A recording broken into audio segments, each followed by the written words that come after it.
So I wanted to share my journey after I had a muscle tear, and it was great to get connected to Dr. Shelly, and she helped me come out of it.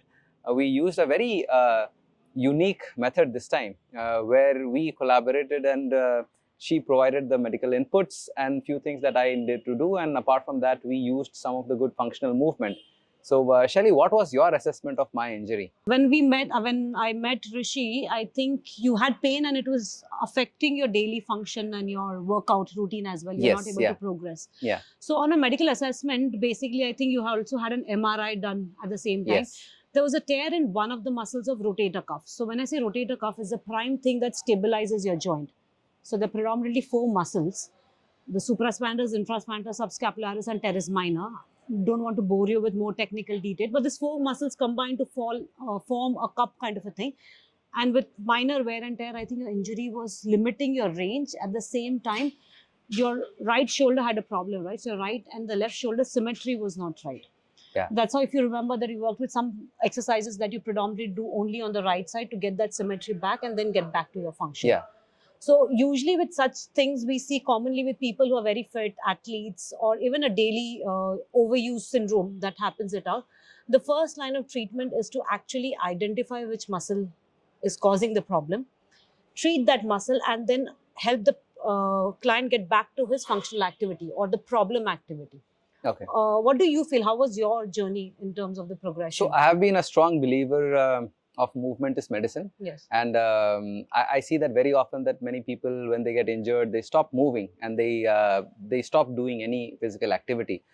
Forget about exercise. Yeah. So if they have injury in the shoulder, they'll just not do anything with this hand, and they'll keep avoiding exercise. Yes. So initially, what I did was I started doing all those exercises where I don't need to engage my shoulder, and because the pain was there, and then I wanted to give that rest. Over a period of time, I realized that I need to do some movement, maybe light movement with the right hand, and engage my shoulder. And that's when I met you, and then you gave me a few basic exercises, and I felt better. Got those specific warm-ups that you did, and did the same movement. You remember the push-ups that we did, right? And thing, after you, and with the band and yes, everything. yeah. And after that, I was able to do it well. Pushing movement was a problem for me. Yes. And then I started doing after your warm-up, and I felt better. And then I started increasing the intensity, and happily I came to a level where I'm able to do a snatch with 20 kg. Which is dumbbell. very good. Yeah, very commendable. Actually, So, I've done well because, see, it was easier to treat you, let me tell you that, because you know the dynamics of movement, you know injury prevention.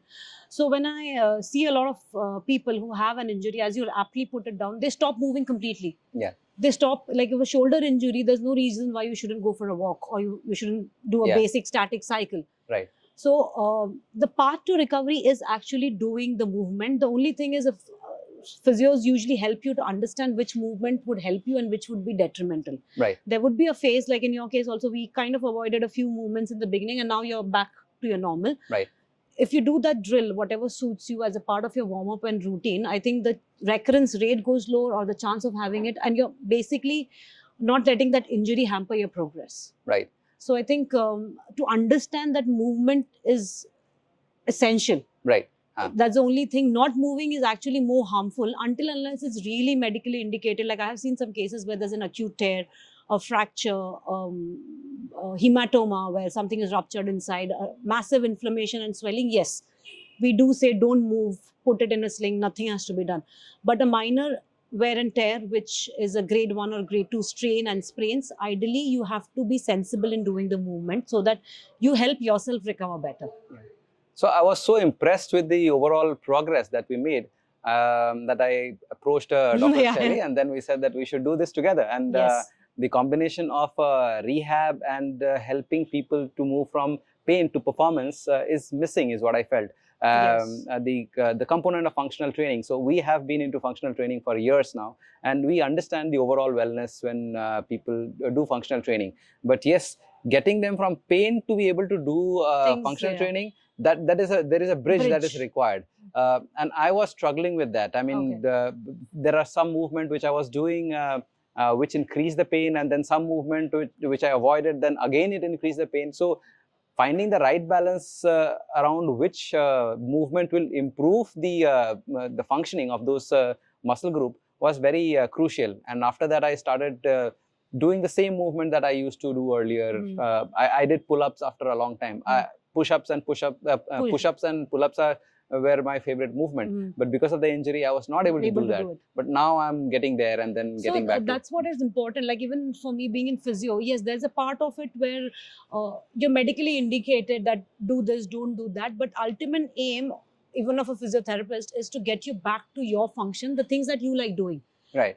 It's very easy to tell you, push up mat karo, pull up mat karo, kya bigad jayega, kuch aur kar lo. Yeah. But for a person who really wants to do that and who is active, right, as a physiotherapist, I think we should help them, empower and enable them to do those movements, and also considering if there's an injury or not an injury, or what are the chances of an injury. Right. Because there's a lot of times that we deal with certain postures, the way the person's sitting, how the muscle tightness is, and then guide them accordingly. So there, as Rishi really mentioned it out well, it's from pain to performance, so that we get down with the entire journey of a rehabilitation. Great. So as a part of Extra Living, we always have been passionate about improving quality of life, and tying up with someone who understands the rehab space was very crucial.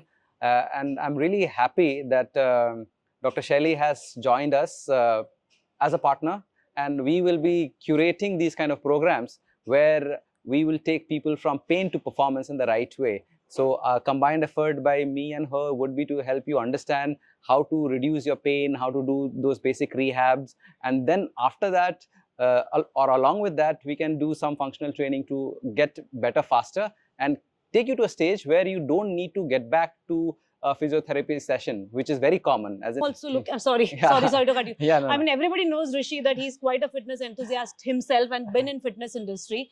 I've recently got into fitness in terms of getting that holistic movement. But yes, both of us, I think, unanimously agree that movement is the basics of life. It is the only thing, and I'm looking forward for this collaboration because, see, I don't want to get stuck with people who are in pain. You treat them for 6 sessions and there's no clue what they're doing rest. Then they go to a next physio, they stop their workout. So a lot of time, people who had previous injuries or some wear and tear, post-pregnant females with a lot of backache, neck-ache issues, where they actually are not able to get to any form of fitness because ye dard ho raha hai, wo dard ho raha hai, they get stuck somewhere. So I'm here to help out these kind of clients or patients to get back to their normal living. So I think this would work out in the best interest for all of us, and the most importantly, the clients who come and approach us. But I should tell you that I haven't seen too many physiotherapists who take care of themselves. It's unfortunate. I can't say anything more about it. But yeah, being into, I think, I was reading the curriculum. Physio has the vast curriculum of musculoskeletal, like the anatomy and all these things. So I think they are endowed with a lot of knowledge, but somehow they don't put into use. So it's very difficult to find physio who's into fitness as well. But luckily, I mean, probably fitness is one of my passion as well, that I want to diligently follow it on an everyday basis. And being a physio helps me. I can fix my own problems. So that works it out. But let me fix yours now. So I find it very difficult to trust a nutritionist or a physiotherapist who are not into fitness. Because they don't understand the practicality of it. Yeah, we are excited to bring this innovative solution to you where we combine rehab and functional training. And if you have any requirement, reach out and we'll help you get better. Thank you. Sounds good.